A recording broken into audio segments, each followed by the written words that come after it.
Welcome to Thriver TV, the place to break free from narcissistic abuse with quantum tools and understandings. And it was so interesting when I was setting up the set for today. This little man was all over me. He's been hanging back on Thriver TV and he's like, no, I'm in on this one. And I really think it's because he was nearly replaced with terrible Tiggy. You know, not impressed. So that doesn't happen, he's definitely back. Thank you everybody for your support with the last video. I'm so proud of this community and how quantum we go and how we are really breaking into new trajectories and to new truths that we want to embrace and hold and live. So it's just so beautiful to be a part of that with all of you. Today, what I want to talk about is the 7 things that narcissists can do when we go no contact with them. And it's really important because to get to the stage of no contact and believe that you can mean it and hold it is difficult enough. It can be really excruciating. But barely any of us were prepared for what might happen with a narcissist after going no contact. And this video of mine is to help you understand the intricacies of what you might be in for, how the narcissist does think and feel, and what you can do to withstand all the twists and turns that could cause you to hand your power away, rehook, and get hurt again. And so much of what is agonizing is wondering what they might do next. And if we've not as yet turned inwards and made this time all about getting in contact with and healing our own inner traumas that are going to be heightened and which are going to come screaming up to the surface, we're in for a really hard time. So let's just look quickly at that because it's called aftershock. It's when we're no longer in the fight, we're no longer on the battlefield, and it's when the trauma of yesterday, last week, months, and even years ago will come screaming to the surface. It comes up, bites you fair and square on the butt. And it's the peptide addiction of every cell in your being trying to get you to rehook to the narcissist because that is the person who you've been getting the hugest rushes of emotions from, and the hypothalamus in your brain has been manufacturing the chemicals, the peptides, that your entire being is hooked on.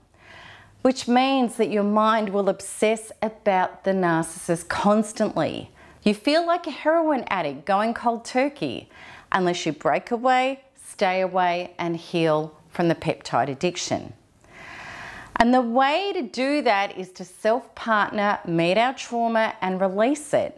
And if we don't do that, the addiction when doing no contact feels relentless. You're going to be thinking, what is he or she doing?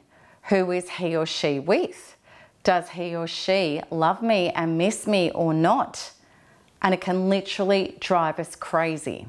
And if we're all consumed with it, we're likely to try to work out what they do, what they're doing, who they're with, and we may keep contact with people who know them to find out what they're up to.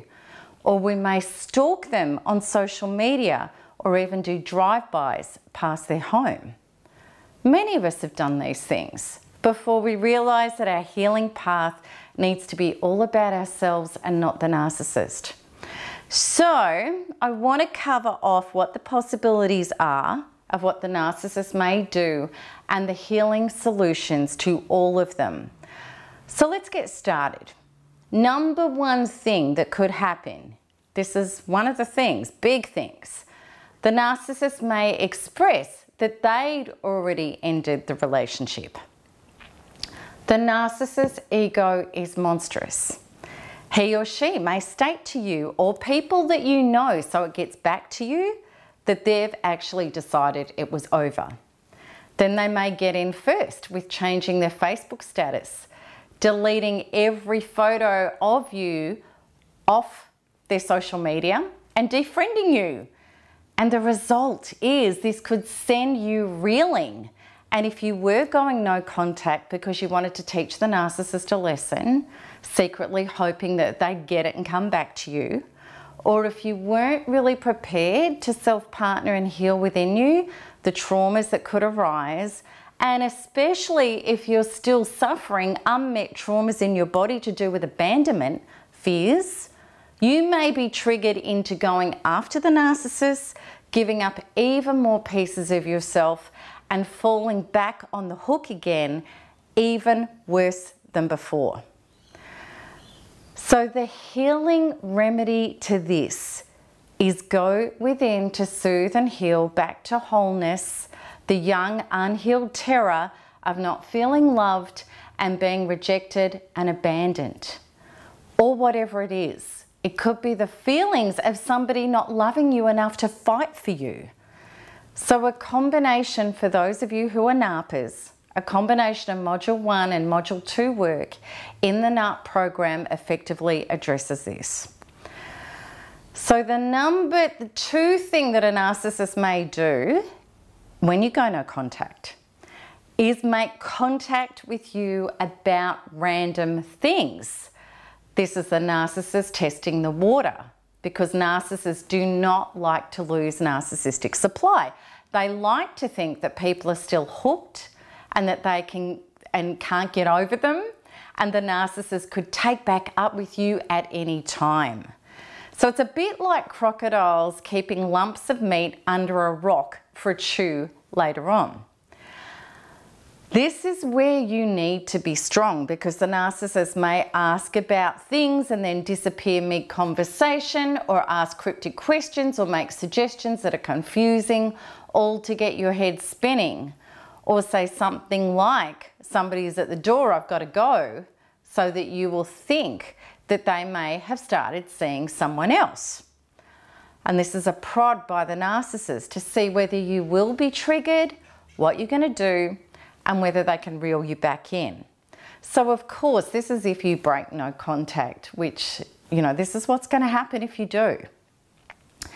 So the result is, if you do break no contact and you do start engaging, you could fall easily again into the unconsciousness of trying to get answers or sense, or trying to find out whether they miss you, or trying to confront them, or trying to get them to take responsibility, and getting yourself into an insane circular conversation that's only going to feel more invalidating and confusing, and of course traumatic and painful. So the healing remedy is don't engage, maintain no contact. Better still, block all channels of contact. And then keep shifting and purging all of the addiction to having contact with a narcissist or thinking about them, because you're detoxing this toxic relationship. You're detoxifying. And that calls for lots of dedication to your inner being and your inner work. And that's what the entire NARP program is, that step-by-step process. So number 3, the narcissist may appear to take full responsibility and be accountable and rectify all the things that you were continually bringing to their attention that were unlivable for you. Or they may partially promise these things, whatever they think is enough to get you to return to the relationship. They may even in this phase start seeing a counsellor and even discuss with you their childhood wounds that are causing them to behave the way they do. And it can sound really believable. If the narcissist can't contact you, they may use other people by proxy to deliver their message of redemption to you. And this can be so hard to resist, because you may go through the experience of feeling like, finally, this is it. He or she has changed. And the result is you may capitulate and get back with the narcissist, and then discover in a short amount of time that the ego defenses come flying back up again. Things go back to how they were and then are worse than before. This is a cycle of violence intensifying, because unless true inner work and reform has occurred for the narcissist, which is nothing short of purging their traumas and deeply healing their subconscious programs, the narcissist's ego will reinstate And once it does, it will want to punish you for forcing the narcissist to be vulnerable and having to suck up to you. The narcissist will want to turn it all back on you. Those of us who did go back found out the hard way. Things only got worse. The healing remedy is keep fully connecting to your own healing and becoming your own source of love, approval, survival, and security. Do the work on not feeling sorry or responsible for others, and instead having a full responsibility for the sovereignty of your own soul. That's Module 6 work in NARP. Know this, when you heal and empower yourself, the people in your life who do have the resources will join you, and those that don't won't, because you're not a wounded match for them anymore. Healing from the soul fractures that narcissists have would take years if it was ever possible. Create your own life and healing and connect with healthy others, not damaged people who have never done and have no intention of doing the real inner work. Number 5, the narcissist may have a tragedy or an issue that he or she tries to get you back with through sympathy or guilt. The narcissist knows you are a caring person with compassion and may try, especially if this is your weakness, to hook you back in with things such as, I'm sick, I'm not coping with losing you, I've had an accident, I lost somebody close to me, I lost my job, whatever it is. And the result is this. It can be very hard to resist going to the rescue of somebody we once loved to help them, even after they treated us abysmally, especially if we believe they may not have anybody else to help them. And you may still have the unhealed pattern from childhood within you of, if I take care of other people who are sick and broken, they will have the resources to love me. You may not have realized that you've been doing this with a narcissist unconsciously, trying to heal someone sick and broken so that they can in fact love you, trying to right the wrongs this time from your painful childhood. And the narcissist appealing to you for help and sympathy may spin you into overdrive, subconsciously trying to achieve this. And of course it doesn't work. And for the narcissist, this is all about them roping you in, retaining narcissistic supply and getting an ego feed again. There's nothing in this for you other than more trauma, disappointment, and abuse. So the healing remedy is don't fall for it. Heal that part inside that feels triggered into being responsible for helping the narcissist, and guilty if you don't. Know that you are responsible for yourself and your own health and boundaries first and foremost. And that is your responsibility to the people you love and life itself. Know that the narcissist will find somebody else if necessary to help, if this is real, and regardless of whether it is or not, stay away. Number 6. They may do terrible things to trigger you and get your attention. And this is horrible when it happens. This could include abuse by proxy, smearing, discrediting, stealing from you, damaging your property, hurting those you love, and trying to destroy your life in any way that they can. This is a two-pronged attack. It's used as a method to punish you for not appeasing the false self enough, and for the warped belief of what you did to them, which is usually the projection of what the narcissist actually did to you. And it's also a way to get your attention and get you to hand over narcissistic supply. This helps the narcissist feed their ego enough to know that they exist and that they still have power over you. And the result of it is, if you were a person in the relationship who fought back against terrible abuse and behaviour, yet stayed on in the relationship, such as I was like that, and many of us have been like that, we were a wonderful source of A-grade supply. Plus, we supplied the added bonus of being the dumpster that they could offload their wounds onto and into. If he or she knows you react and fight back, you're a target for this tactic. The healing remedy is heal that part inside that tries to fix, change, and stop crazy, abusive people so that you can be safe. Pull away, detach, and heal all that comes up and is triggered within you. And instead, attach to healthy resources and people. And know that in regard to smearing and abuse by proxy, the best course of action is to be authentic, knowing that you are honest and a good person, and walk that straight line, and the truth will do the rest. Heal any triggers that come up within you, and you'll discover that all the narcissist antics start to fall on deaf ears and have no power. That's module 8 work in NARP. So number 7, the last of the major things that a narcissist can do to you when you go no contact.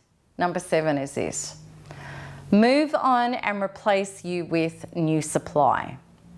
This is very likely in any case.